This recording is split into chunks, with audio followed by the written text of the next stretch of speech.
Ola, imos ver en este videotutorial como facer unha factura cando temos máis dun tipo impositivo de IBE. En este caso están os tres tipos impositivos.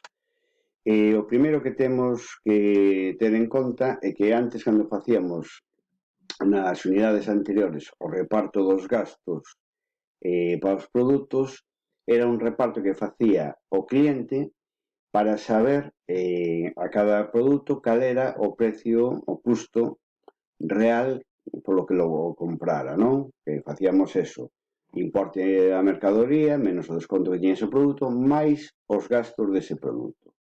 E o cliente así sabía o custo real dese produto. Neste caso, a legislación nos obliga a ter que poñer na factura con cada un dos produtos o ter a base imponible contando eso, o produto, o desconto e a parte de gastos que corresponde a ese produto. Nesta factura imos a ver facerla de tres formas distintas. O caso A, todos os gastos van a dividirse por un método solo. Non imos a repartirlo polo importe. No caso B, cada un dos produtos xa ten o seu a forma de repartir e o caso C imos aproveitar para ver como se aplica o recargo de equivalencia. Ben, en esta temos tres produtos, e un é ao IBE xeral, outro reducido e outro ao superreducido.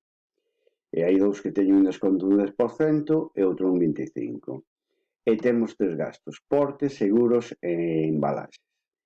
Imos a ver ahora o caso A.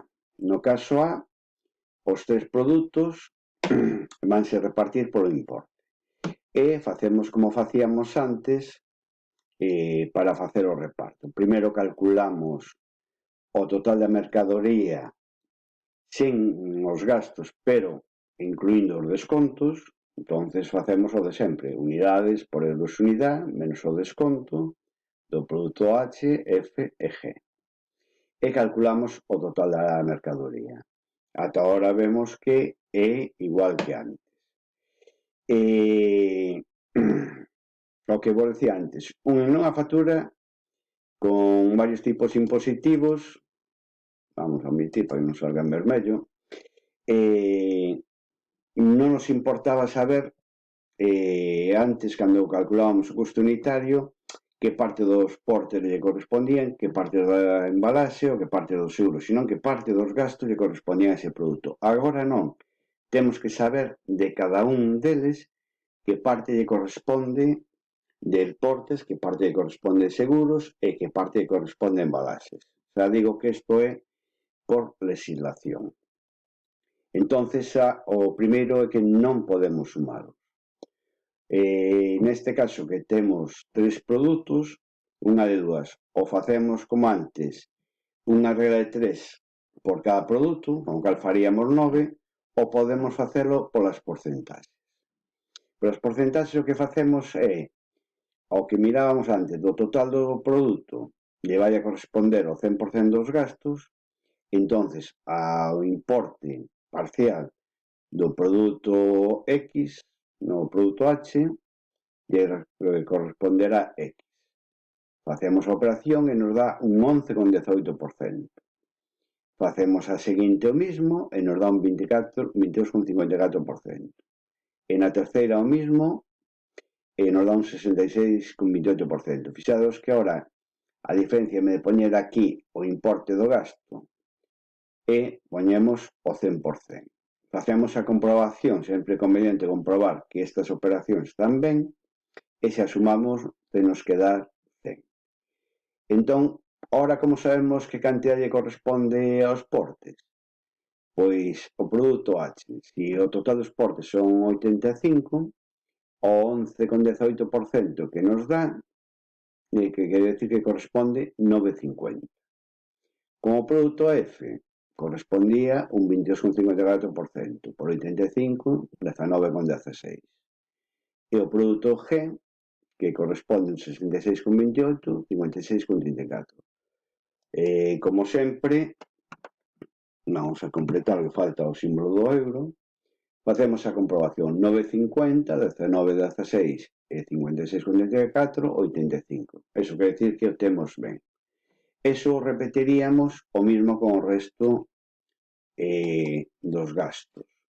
Que no caso de, vamos a ver, no enunciado, pois os portes serían 12,50, que tamén o multiplicaríamos por 11,18, 12,50 por 22,54%, e aquí tamén nos falta un símbolo do porcento,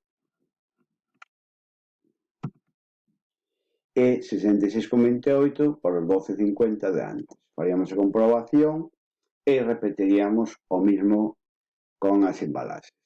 Xa vos digo, o que podedes facer tamén, sería facer 9 reglas de 3, sería ir facendo un por un. Sería, si eso, si a 3.450 lle corresponde, pois de portes, son 85 a 375 X. Faríamos e nos tería que dar 9,50. E iríamos repetindo o mismo con os tres produtos e logo volver a repetir a mesma operación con os seguros e as embalaxes. A hora de facer a factura, a primeira parte, pois, sería igual que sempre. Una datos do proveedor, datos do cliente, su pedido, nos albarán, como isto é unha factura de varios pedidos e número de albarán, pois aquí xa non o poñemos. A forma de pago, número de factura e data. E onde vai a cambiar é no corpo da factura. Que me de poñer como poñemos antes, primeiro os produtos, logo os descontos e logo os gastos. Aquí temos que facerlo tipo impositivo a tipo impositivo. Estamos facendo o mismo como se fixéramos 3 facturas en un. Poñemos primeiro o importe do produto, o desconto, se hubiera rápido o que fose, logo os gastos, portes, seguros e embalaxes, e xa temos a base imponible de o IBE ao tipo xeral, ao 21%. O mismo con os produtos do 10, importe do produto, descontos, subirá rápidos tamén, e gastos. E temos a base imponible de o IBE reducido do 10%. E o mismo con o 4%. E a hora de plantexar a factura, vemos que debería ser como antes. Antes solamente tiñamos ocupado unha columna e agora estamos ocupando as tres. E agora vemos tamén a razón de ser desta columna de aquí, que é para sumar todas as bases imponibles, toda a cuota, e xa saber o total da factura, non? Suma de bases imponibles máis suma de cuotas. E entón, esta é a forma de facerlo con un tipo, con varios tipos impositivos. Logo xa fago outro vídeo tutorial explicando como se fai con cada un dos gastos se teñen un tipo de reparto distinto. Vale? Hasta logo.